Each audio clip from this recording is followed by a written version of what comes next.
According to a cascade of alarming reports from several European intelligence agencies, and now corroborated by publications like the Financial Times and Der Spiegel, the Kremlin is allegedly preparing a provocation on a scale Europe hasn't seen since the darkest days of the Cold War. The intelligence is specific, credible, and deeply unsettling.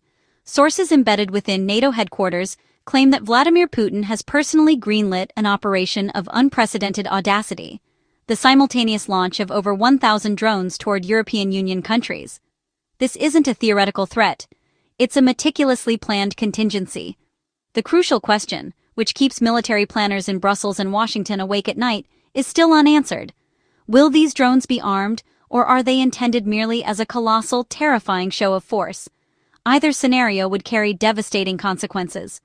If the drones are unarmed, the message is a chilling display of capability. Russia wants to demonstrate that it can paralyze Europe's airspace at will, holding its economy and its people hostage without firing a single shot.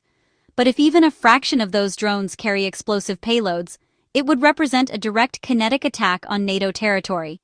This would be a challenge so profound it could trigger Article 5 and spark a chain reaction that some analysts already describe as the point of no return.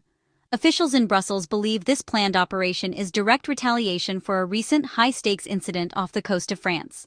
There, special forces intercepted and seized a Russian shadow tanker suspected of orchestrating a complex scheme to evade sanctions and deliver oil via third-party nations.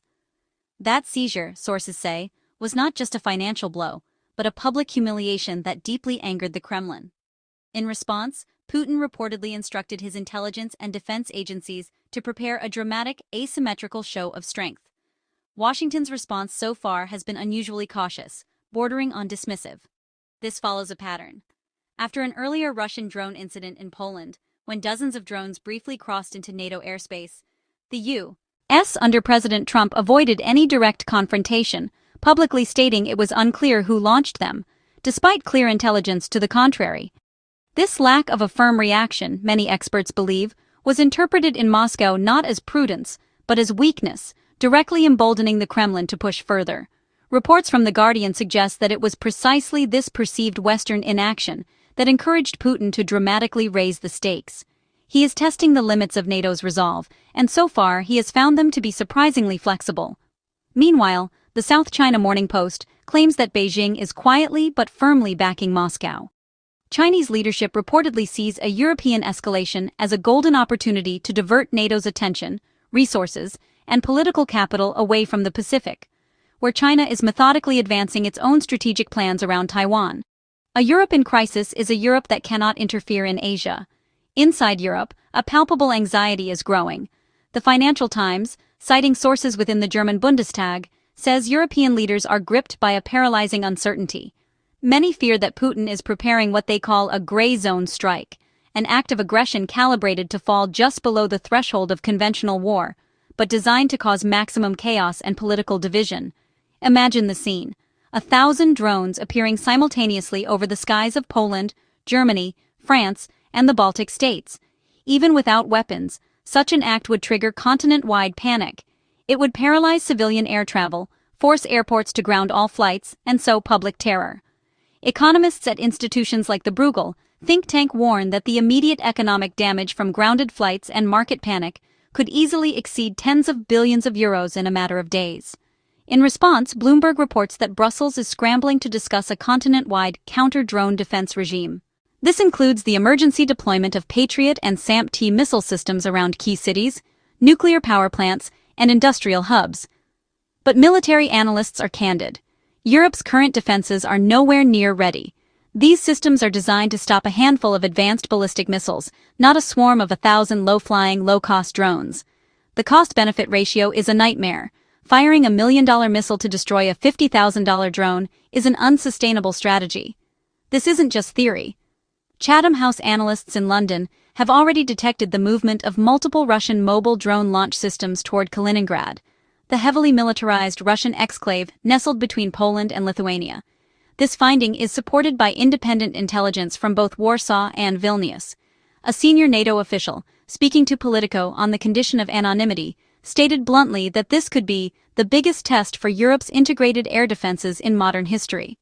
According to CIA insiders, Putin may also see this as a unique opportunity to test NATO's radar, electronic warfare, and missile systems in real time, gathering invaluable data on their true capabilities. At the same time, Moscow is waging a powerful information campaign. Russian state media has already begun laying the groundwork, portraying any future drone operation as a defensive or preemptive measure against alleged Western aggression and NATO expansion. Social media is being flooded with claims that Western nations are plotting sabotage inside Russia. This disinformation strategy is designed to muddy the waters, fracture public trust within NATO countries, and portray any future Russian action as justified. Behind closed doors, many European leaders are alarmed. They fear a direct confrontation would devastate economies already weakened and fragmented by the US-China tariff war. Yet, failing to respond decisively would signal a catastrophic weakness, exactly the outcome Moscow desires.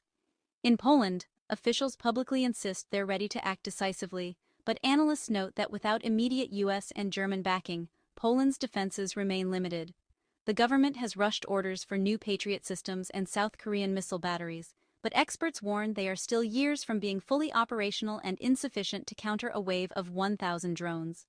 France, according to Le Figaro, recently held an emergency meeting at the Élysée Palace. They are reportedly considering whether to preemptively close the nation's airspace for 48 hours if a mass drone launch is detected, a drastic but potentially necessary move to prevent mid-air collisions and widespread disaster. Germany faces an even tougher dilemma. As Der Spiegel reports, Berlin cannot afford to appear weak, yet Chancellor Merz is famously cautious, fearing that an overreaction could trigger an energy market panic and send the fragile German economy into a tailspin. In Washington, the New York Times notes that the Pentagon is quietly drafting contingency plans to reinforce air defenses in Poland and Romania.